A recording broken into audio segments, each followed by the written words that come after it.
अस्सलाम वालेकुम स्टूडेंट्स, मैं हूं डॉक्टर हबीबुर रहमान और आप देख रहे हैं क्वेटा टीवी। स्टूडेंट्स, स्टिक्योमेट्री में आज हमने डिस्कस करना है लेक्चर नंबर 15 को। और इस लेक्चर में हम डिस्कस करेंगे परसेंटेज कंपोजिशन को, परसेंटेज बनावट जिसे हम उर्दू में कहते हैं। चलिए जी स्टार्ट करते हैं। The percentage composition is the number of parts by mass of an element into 100 parts by mass of compound। क्या मतलब हुआ जी? यानी आपके पास एक कंपाउंड है, फ़र्ज़ करते हैं एक HCl है जिसमें 35.5 मास क्लोरीन का है, 1 हाइड्रोजन का है। जब दोनों को जमा करेंगे तो मास हो जाएगा 36.5। अब ये जो स्टूडेंट्स 36.5 है इसे हम कहते हैं मास ऑफ कंपाउंड। ठीक है, अब ये हमारे पास हुआ मास ऑफ कंपाउंड जिसे हम बोलेंगे 100 parts by mass of compound. सही। अब इस 100 parts by mass of compound के अंदर हर एलिमेंट का कितना मास मौजूद है या कितने पार्ट्स मौजूद है उसे हम कहते हैं परसेंटेज कंपोजिशन। तो percentage composition is the number of parts by mass, यानी इसका मास या इसका मास, ठीक है, of an element in 100 parts by mass of compound, कुल कंपाउंड के अंदर। यानी हाइड्रोजन का कुल कंपाउंड में कितना मास है या क्लोरीन का कुल कंपाउंड में कितना, तो इसको हम कहते हैं परसेंटेज बाय मास। अब परसेंटेज बाय मास के बारे में मालूमात हमें किस चीज़ से मिलता है स्टूडेंट्स, इसके लिए अब हम देखते हैं। The chemical formula provides information about composition of a compound in terms of moles. अच्छा, केमिकल फार्मूला हमें देता है मालूमात बनावट के बारे में किसी भी कंपाउंड के, ठीक है, मोल्स के लिहाज से। क्या मतलब हुआ? यानी जैसे अभी थोड़ी देर पहले मैंने आपको कहा कि जी HCl एक कंपाउंड है, तो इस HCl के कंपाउंड के अंदर देखते ही पता चल जाता है कि इसके अंदर 1 मोल हाइड्रोजन मौजूद है और इसमें 1 मोल क्लोरीन है। इसी तरह अगर हमारे पास एक कंपाउंड हो कैल्शियम क्लोराइड, तो इसको देखते ही पता चल जाता है इसके केमिकल फार्मूला से कि इसमें 1 मोल कैल्शियम है और इसमें Cl2 यानी 2 मोल इसके अंदर क्लोरीन है। तो केमिकल फार्मूला देता है मालूमात बनावट के मुतालिक किसी भी कंपाउंड के मोल के लिहाज से, यानी मोल के लिहाज से इस कंपाउंड की बनावट क्या है वो हमें पता चलता है इसके केमिकल फार्मूले से। Example, 1 mole of sodium carbonate, 1 mole sodium carbonate जिसे हम कहते हैं Na2CO3, ठीक, कंटेंस 2 मोल्स ऑफ सोडियम। इसमें देखिए जी 2 मोल आपको इसमें सोडियम के मिलेंगे। 1 मोल ऑफ कार्बन, 1 मोल इसमें कार्बन का होगा। एंड 3 मोल्स ऑफ ऑक्सीजन, और इसके अंदर 3 मोल ऑक्सीजन के मिलेंगे। तो आगे चलते हैं जी। The percentage composition of sodium carbonate tells us, percentage composition sodium carbonate का बताता है the relative masses of sodium carbon oxygen, मुतल्लिका वज़न सोडियम कार्बन और ऑक्सीजन का, that are present in compound, जो कंपाउंड में मौजूद है। यानी इसके हम वज़न को भी इसमें से निकाल सकते हैं। A 2 step process is required to calculate the percentage composition of a compound. 2 step वाले प्रोसेस की ज़रूरत होती है मालूम करने के लिए परसेंटेज कंपोजिशन किसी भी कंपाउंड का। कौन कौन से स्टेप्स हैं जी? तो पहला इसके अंदर है calculate the molar mass of compound. आपने पहले कंपाउंड का मोलर मास कैलकुलेट करना है। जैसे फ़र्ज़ करें सोडियम का मास 23 है, कार्बन का 12, ऑक्सीजन का 16। अब 23 को आप ज़रब देंगे 2 के साथ तो ये हो जाता है 46, फिर बीच में आप प्लस का साइन लगाएंगे। कार्बन के नीचे कुछ नहीं है तो 12 को एज इट इज़ उतार दें। ऑक्सीजन के 16 के नीचे 3 है, यानी ऑक्सीजन 3 मरतबा है तो 16 को इससे मल्टीप्लाई करेंगे, फिर हमारे पास इसका टोटल मोलर मास आएगा। तो पहले हमने कैलकुलेट करना है किस चीज़ को, मोलर मास को। Divide the total mass of each element फिर हमने डिवाइड करना है मास हर एलिमेंट का, यानी फ़र्ज़ करें इसके मास को हमने डिवाइड करना है इन 1 mole of a compound by the molar mass. इसको हम डिवाइड करेंगे मोलर मास पे, फिर इसको डिवाइड करेंगे मोलर मास पे, फिर इसको भी डिवाइड करेंगे मोलर मास पर, and the answer is multiplied by 100। और जो भी आंसर आएगा उसे 100 से ज़रब देंगे तो हमें परसेंटेज कंपोजिशन पता चलेगा। अच्छा, अब इसको मज़ीद एक्सप्लेन करने के लिए, मज़ीद समझने के लिए अब हम एग्जांपल लेते हैं। पहले फार्मूला डिस्कस करते हैं। परसेंटेज कंपोजिशन का फार्मूला है कि हर एलिमेंट के मोलर मास को हमने डिवाइड करना है मोलर मास ऑफ कंपाउंड पे, फिर ज़रब देना है उसको हमने 100 के साथ। और इस एक्स का मतलब है कि मोलर मास के साथ, यानी हर एलिमेंट का मास कितना है, अगर 2 मरतबा है तो इसे 2 से ज़रब देंगे, 3 है तो 3 से, तो ये तादाद बताती है मोल्स की। Where X is number of moles of element present in 1 mole of compound, ठीक है, नंबर ऑफ मोल है। यानी जैसे आप अभी कह रहे थे कि Na2, तो इसके 2 मोल हैं, तो फार्मूले में लगाते हुए में से 23 लिखेंगे, यानी 2 इसके मोल्स को ये वाला और 23 इसका मास, जैसे यहाँ फार्मूला है, ठीक।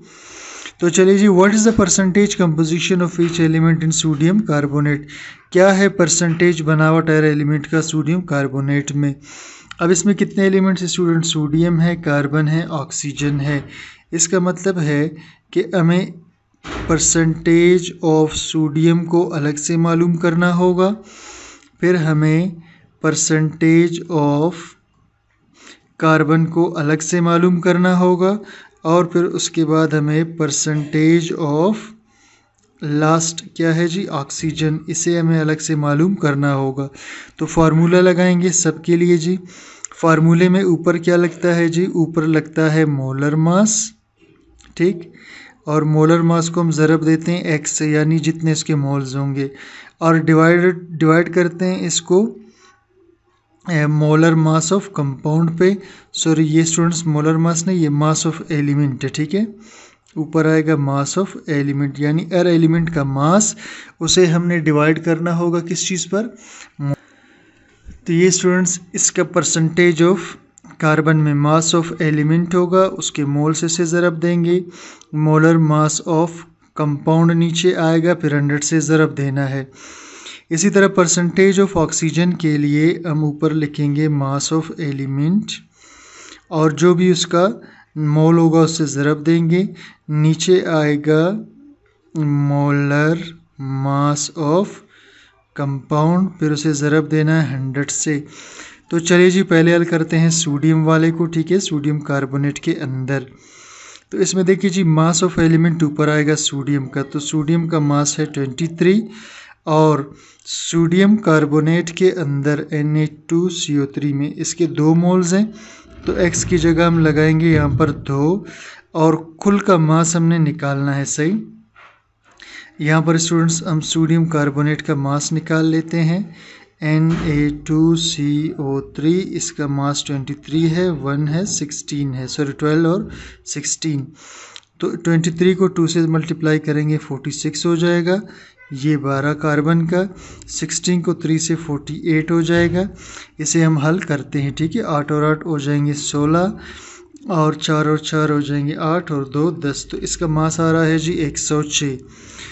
23 को हमने डिवाइड करना है 106 पर, सॉरी 23 को नहीं, 23 को पहले मल्टीप्लाई करेंगे 2 से, तो ये हो जाएगा 46, और इसे डिवाइड करेंगे 106 पर।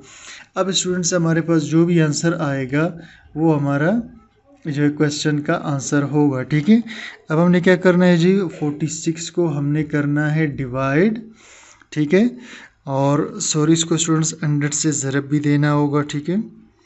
तो पहले 46 को डिवाइड करेंगे किस पर जी, इसको डिवाइड करेंगे 106 पर, तो हमारे पास आएगा 0.43, 0.43। इसे अभी हम ज़रब देंगे 100 के साथ, ठीक है।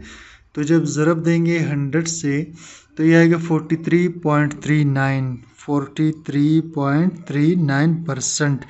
तो भाई सोडियम जो है, सोडियम की परसेंटेज कितना है जी, परसेंटेज ऑफ सोडियम 43% है। अब हम आते हैं कार्बन की परसेंटेज मालूम करने। मास ऑफ एलिमेंट कार्बन 12 है और इसका एक ही मोल था सोडियम कार्बोनेट में। मोलर मास 106 है, इसे 100 से ज़रब देंगे बाद में। तो पहले 12 को हमने डिवाइड करना है 106 पर, ठीक है। तो 106 पे जब 12 को डिवाइड करेंगे स्टूडेंट्स, तो हमारे पास जो आंसर आएगा वो होगा 0.11। इसे 100 से मल्टीप्लाई कर देंगे, ठीक है। तो ये हमारे पास आ जाएगा 11.32%। तो भाई परसेंट ऑफ कार्बन या परसेंटेज ऑफ कार्बन इस कंपाउंड में कितना है जी? 11%, ठीक है। सोडियम का परसेंटेज कितना था? ये था 43%। और कार्बन का परसेंट हमारे पास कितना आ गया जी? 11% तकरीबन। अब रह गया है लास्ट में स्टूडेंट्स, ठीक है, लास्ट में रह गया है किस परसेंटेज? ऑक्सीजन का। तो ऑक्सीजन का मास 16 है और x का मतलब है 3 मोल ऑक्सीजन के हैं, ठीक। और मोलर मास 106 है। पहले इसको 3 से ज़रब देंगे तो ये हो जाएगा 48 डिवाइडेड बाय 106 इंटू 100। अब हम 48 को पहले डिवाइड करेंगे 100 पर। तो जब 48 को हम डिवाइड करते हैं 106 पे, सॉरी, तो ये आता है 0.45, ठीक। इसे मल्टीप्लाई करेंगे हम 100 के साथ, तो स्टूडेंट्स ये आएगा 45%, ठीक है। तो 45% हमारे पास क्या चीज़ है जी? परसेंटेज ऑफ ऑक्सीजन, ठीक। तो परसेंटेज ऑफ ऑक्सीजन हमारे पास आया ये 45%। तो स्टूडेंट्स इसको जब हम जमा करेंगे 43, 11 और 45, तो 5, 1 और 3 कितने हो गए जी? ये हो गए 9 और 4, 4, 1 हो गए 9, 99%। यानी वो पॉइंट्स जब हम डाल देंगे तो 100% हो जाएगा। तो इस तरह स्टूडेंट्स हर एलिमेंट्स के परसेंटेज को हम मालूम कर सकते हैं कंपाउंड में। अब स्टूडेंट्स डिस्कस करते हैं कैलकुलेट परसेंटेज ऑफ नाइट्रोजन। हमने नाइट्रोजन का परसेंटेज मालूम करना है अमोनिया में, ये पहला कंपाउंड अमोनिया है, एंड HNO3। और HNO3 का नाम स्टूडेंट्स है नाइट्रिक एसिड। तो इसमें नाइट्रोजन का परसेंटेज मालूम करना है। तो पहले हम क्या करेंगे जी? Percentage of nitrogen in NH3 ये मालूम करेंगे। और उसके बाद हम क्या मालूम करेंगे जी? परसेंटेज ऑफ नाइट्रोजन, ठीक, इन HNO3। तो वही सिंपल सी बात है, फार्मूला लगाना पड़ेगा। फार्मूले में ऊपर आता था क्या? मास ऑफ एलिमेंट, ठीक, और उसके मोल के साथ उसको ज़रब देना। फिर नीचे आता था मोलर मास ऑफ कंपाउंड, फिर उसको ज़रब देंगे 100 से, ठीक है। बिल्कुल इसी तरह यहाँ भी आएगा mass of element into x, यानी उसके मोल के साथ ज़रब देना। नीचे आएगा students molar mass of compound और इसको 100 से ज़रब देना, ठीक। तो मास ऑफ एलिमेंट, अब देखिए स्टूडेंट्स हमने बात करना है यहाँ पर NH3 में, तो इसमें मास है 14 नाइट्रोजन का, और चूंकि एक ही मोल है तो इसको 1 से ज़रब देंगे। और मोलर मास कितना है जी? हाइड्रोजन का वज़न 1 है, ये NH3 का वज़न निकाल लेते हैं, सही। ये 14 और एक 3 से ज़रब का आएगा, 3 जमा 14 तो कितना हो गया? 17। ये इसका मोलर मास ऑफ कंपाउंड है, तो ये 17 हुआ। और ज़रब देंगे 100 से। तो पहले हम 14 को 17 पर करेंगे डिवाइड, ठीक है। तो 14 को जब हम डिवाइड करेंगे 17 पर, तो स्टूडेंट्स ये हमारे पास आएगा 0.82। फिर इसको हम ज़रब देंगे 100 के साथ। तो जब ज़रब देंगे 100 से तो ये हो जाएगा 82.3%। तो भाई percentage of nitrogen in ammonia, यानी अमोनिया के कंपाउंड में नाइट्रोजन की परसेंटेज 82.3% है। अब हम परसेंटेज ऑफ नाइट्रोजन मालूम करेंगे HNO3 में कि यहाँ नाइट्रोजन का परसेंटेज कितना है, सही। तो भाई उसी तरह करेंगे। मास ऑफ एलिमेंट, नाइट्रोजन का मास होता है 14 और HNO3 इसके अंदर आप देख ले नाइट्रोजन एक ही दाना है तो 1 से ज़रब का आएगा। मोलर मास ऑफ कंपाउंड इसका मास निकालते हैं, हाइड्रोजन का 1 है, इसका 14, इसका 16 को 3 से ज़रब देंगे 48 और ये 14 और हाइड्रोजन का है 1।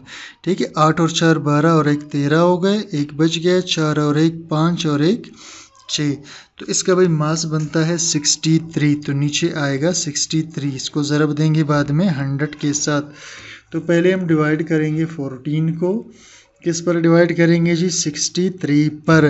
तो 14 को 63 पर डिवाइड करने से, ठीक है स्टूडेंट्स, पहले क्या करेंगे जी 14 को हमने डिवाइड करना है किस पर जी 63 पर। तो ये हमारे पास आ रहा है 0.22, फिर इसे 100 से क्या करेंगे मल्टीप्लाई कर देंगे। तो ये स्टूडेंट्स हमारे पास आ जाएगा 22.22%। तो percentage of nitrogen in HNO3 यानी नाइट्रिक एसिड के अंदर नाइट्रोजन की परसेंटेज कितनी है 22%। तो स्टूडेंट्स ये था आज का हमारा लेक्चर, उम्मीद करता हूँ आपको समझ में आ गया होगा। तो अगर समझ में आ गए स्टूडेंट्स, चैनल को सब्सक्राइब करें, लाइक और शेयर दोस्तों के साथ ज़रूर कीजिएगा ताकि हमारी हौसला अफजाई हो। Thank you.